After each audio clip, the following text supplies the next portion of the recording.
Hong Kong International Airport is in lockdown. Police trying to clear the remaining protesters occupying the terminal.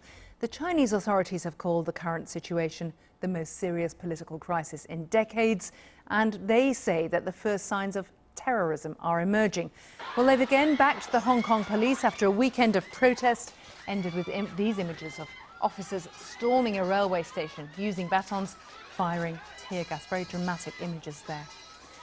With me in the studio is our China media analyst, Kerry Allen. And Kerry, we're interested in what Chinese people are saying, what you're seeing in the Chinese media about these protests. Well, we're not seeing that footage whatsoever. One of the things that's been building since these large-scale protests began in June is this idea that the protesters are hooligans, they're not peaceful protesters. So people are very much in support of the police, and they're seeing more and more protesters taking to the street. And the police, they're seeing this one-sided dialogue that the police are actually struggling to keep up with what's going on. So what's coming out today, a big hashtag that's been trending is I am urging the Hong Kong police on, and there's pictures all over social media of people with placards showing their support for the Hong Kong police and saying that they support them, that their actions they see as good.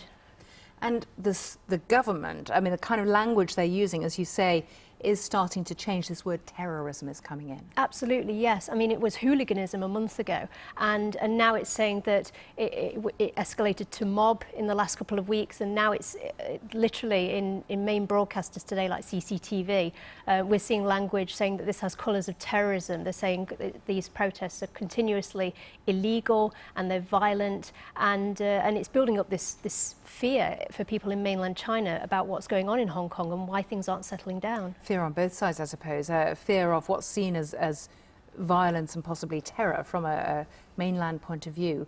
But also, I suppose, for the protesters, that could lead to pretty heavy jail sentences. Absolutely, yes. So a lot of protesters who we've seen for a long time, they've been wearing black so that they can avoid being recognised, because they all look the same in a crowd. They can't be picked out.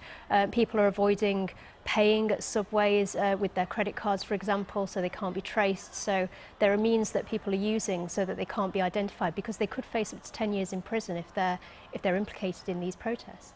So China really stepping up the pressure on demonstrators, also stepping up the pressure on businesses. I mean, we've shown that image of the Versace T-shirt and the apology, but it's not just Versace. It's not. In the last 24 hours, 2 other companies have been called out for T-shirts that they've previously marketed. So today there's pictures all over social media of a T-shirt that was sold by Coach, another T-shirt by Givenchy, and what they do is they have a city and a country side by side.